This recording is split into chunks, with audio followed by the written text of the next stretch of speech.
Hey there, welcome back to this low-cast playthrough of Dishonored. So, when we left off last time, we had taken down the Lord Regent, the Loyalists had betrayed us, and Dowd stuck us in this pit. But luckily for us, and unluckily for him, it's not the most secure of prisons, so we're just gonna break on out of there. Now, Dowd did throw our gear away, so I am gonna take this opportunity to pick up any of the potions that I see because, well, we did have max potions and now we don't have anything. So that's fun.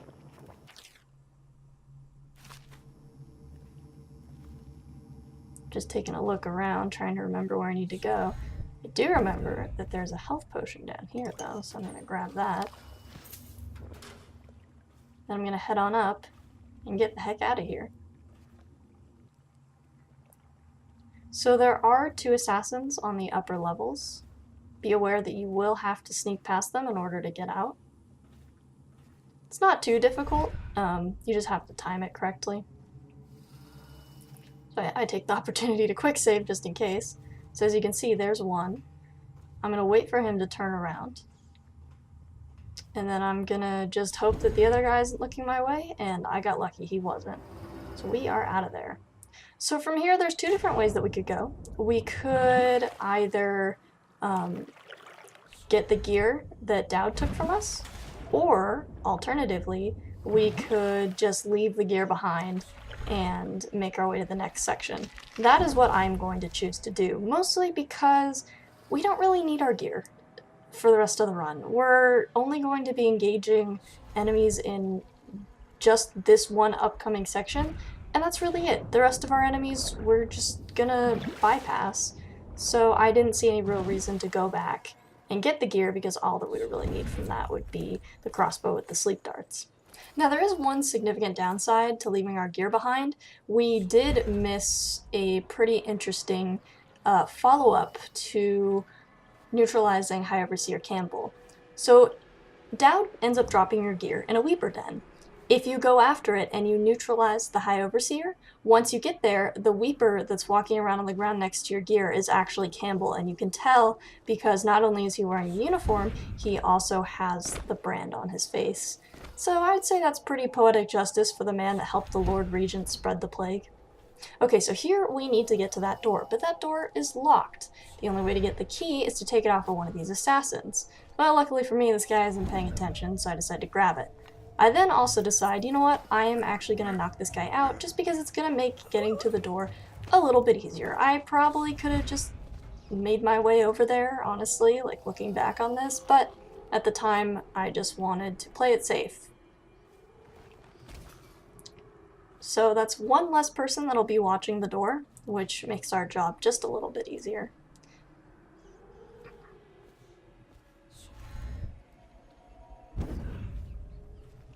So as you can see, there is an assassin on that roof there. I was kind of waiting for him to move, and he looked like he was going to, and then he just teleported back to the same place. He pretty much doesn't turn his back on the door, so I kind of went, fuck it, and went for it, and he didn't see me, so worked out well.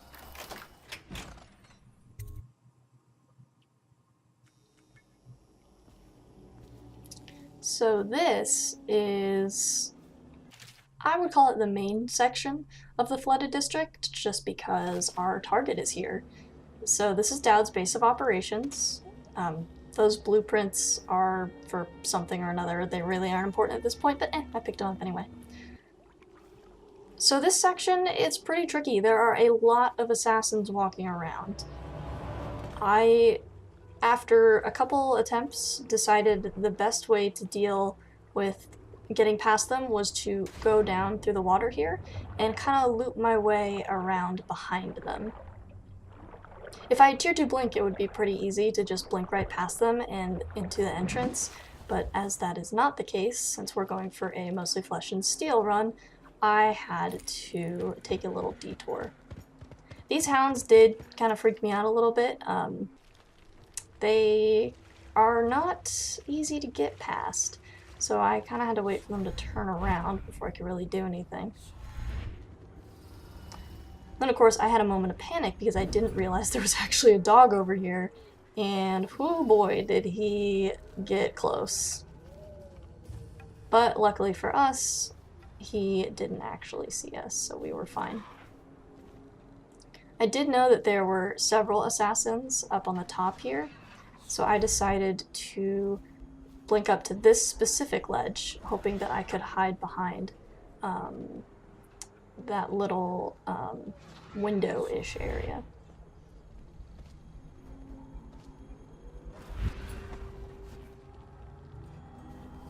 It actually ended up working out really well. As you can see, I was able to hide from that one assassin just by moving slightly to the side. And then he got distracted talking to some guy. I figured the other guy was hopefully distracted, so I went for it, and it worked out great. They did not see me.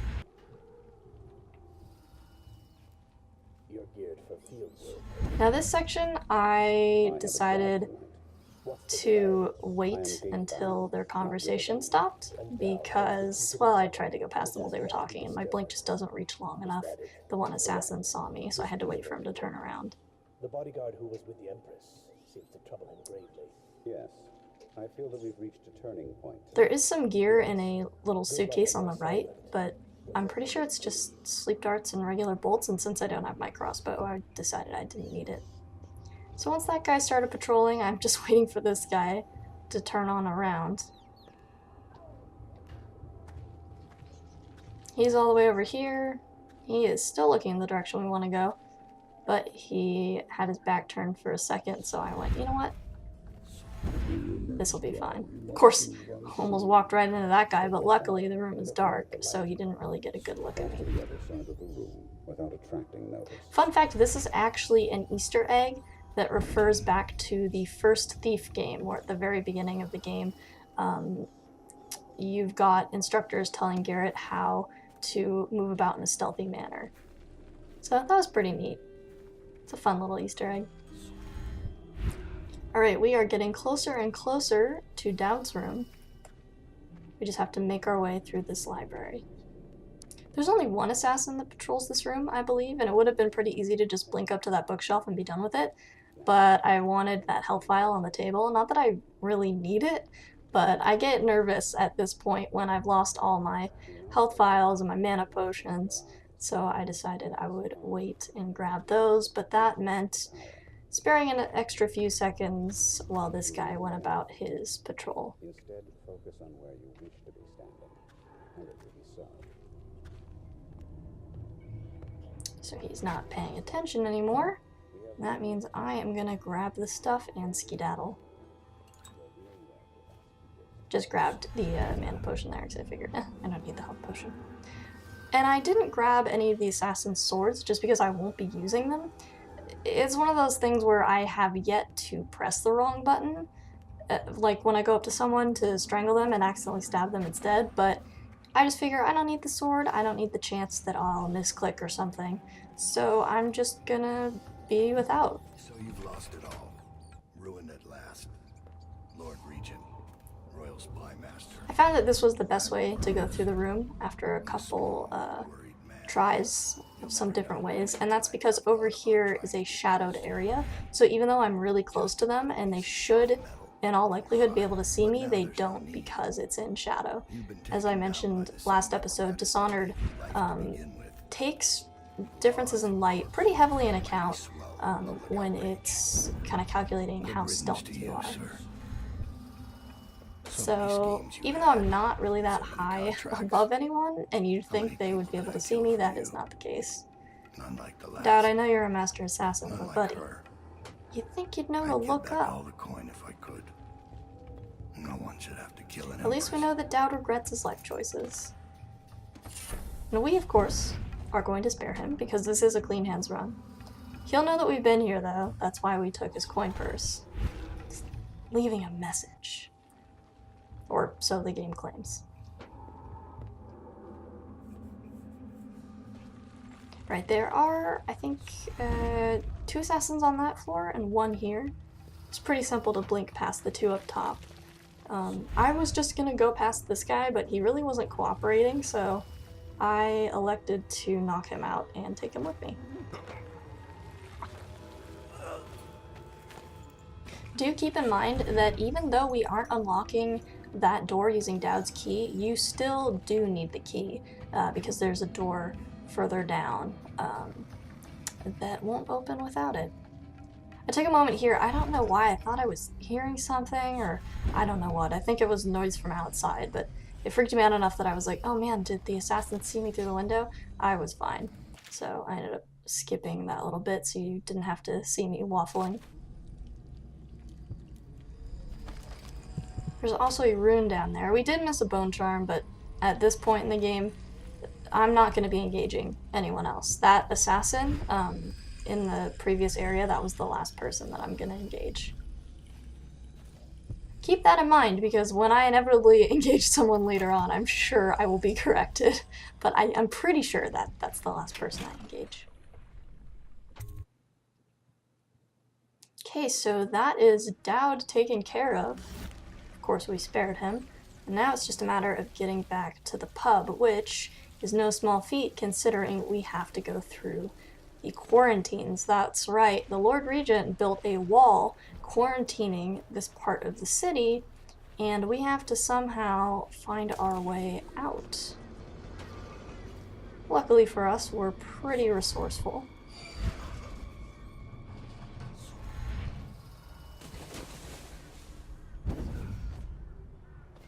There is a woman in this section. You can hear her coughing here, I believe. And she will tell you about the train and, oh, the train leaves the district with the corpses and stuff. And that's a hint, in case you didn't already know, that the train is your ticket out of here. It's just a matter of getting on the train, which I believe you can do from this section if you have Tier 2 Blink. We do not, so we will be going a little further up before we try to hitch a ride. There's some pretty upsetting dialogue up ahead where there's two plague victims, one who's a little better off than the other, but one doesn't realize that they've been dropped off in the quarantines. Apparently the guards offered to help, and instead they dumped them here with a bunch of dead bodies, assuming that they would die. It appears that even though Havelock has taken over as Lord Regent, the way that plague victims are dealt with hasn't much changed. And these two are basically repeating what the one sick lady on the other side of that canal will tell you.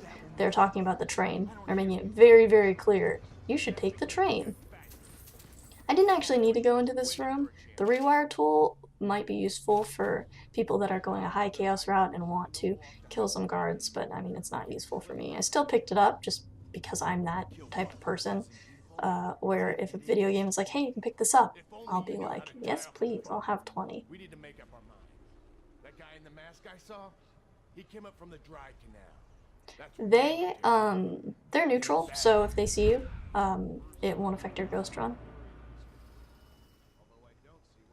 It did blink past them all the same, but it really doesn't matter. There are guards patrolling this section, so be aware.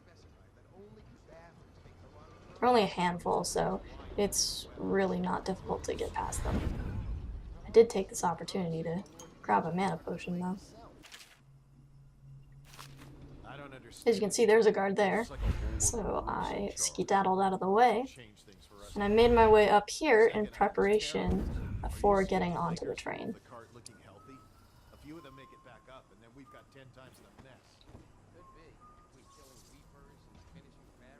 But yeah, the guards are having an interesting conversation where they're talking about, oh, some of these people don't seem to have the plague, they seem to be fine. Well, yeah, that's because a lot of people were being moved to quarantines that didn't actually have the plague. It wasn't even really a matter of, oh, they were just being safe. It was a matter of the government was corrupt as hell, and they were just throwing people in the quarantines just to throw them in there. So, yeah. Politics in Dunwall not going very well at this point in time, but we are aiming to fix that.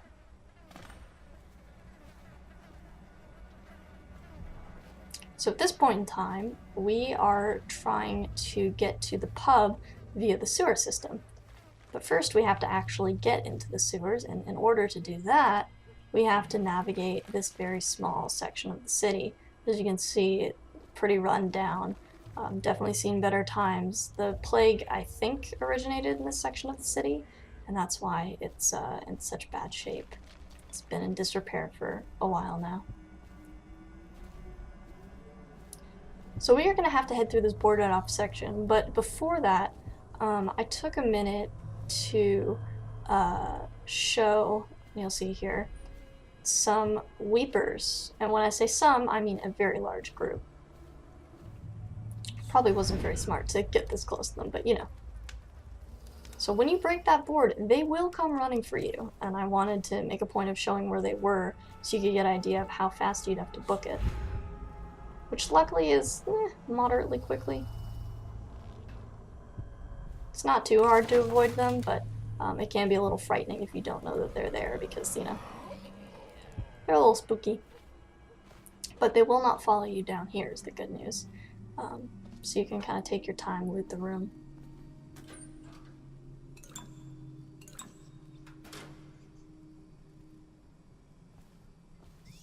Here's the sewer entrance. Of course, I'm going, how the heck do I open the door? Duh. Turn the crank. Yeah, but once I figured out that obvious tidbit, I was well on my way to finishing this section. So at this point, the game will tell me I failed to collect my gear just because there's no way back out of the sewer. I don't really care. You know, Weeper Campbell can have it. Maybe he has some use for my cool dagger and crossbow. I doubt he does, since he's probably gonna croak any day now, but you know. So there is a large group of plague survivors down here, and they are all neutral, so don't worry about them seeing you. It absolutely will not affect your ghost run in the slightest. In fact, you can talk to them. A lot of them have some sort of backstory. You've got people asking if you've seen their spouses or their children or other things, and you just kind of get an idea of how badly the plague has devastated the working class here in Dunwall. And the fact that people are basically relying on hiding in the sewers to survive is not a good sign, especially because even though these people don't have the plague, if they showed themselves, chances are they would be dragged off to the quarantines all the same.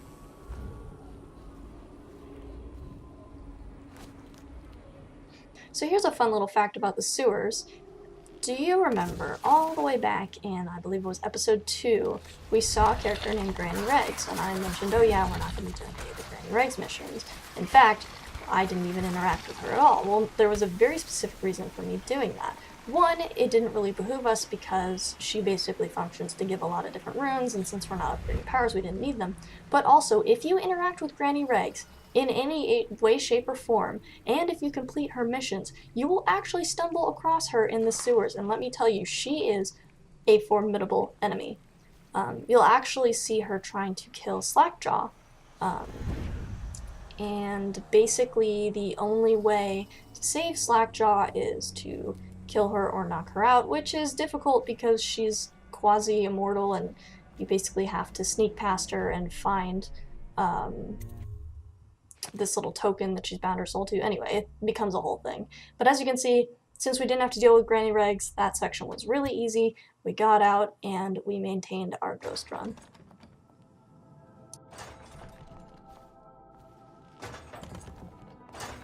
Please, no! Oh, it's you, Corvo. Thank the stars. We all thought you'd been killed. Except for Samuel. He seemed sure you'd survived. I saw him on the river shortly before the killing began. He was smart enough not to come ashore. But I'll bet he's still out there. Looking for you, is my guess. At first, Pendleton said it was time for our bonus. Havelock stood behind them, and at the signal, he shot them each in the back of the head. Just like the target drills he used to. Lydia barely had time to scream. I would be dead too. Except Wallace told me I wouldn't be getting anything. Pendleton kept apologizing, saying that no one could ever know about the things they'd done. Martin was drinking and seemed sad. The Admiral was about to shoot Callista.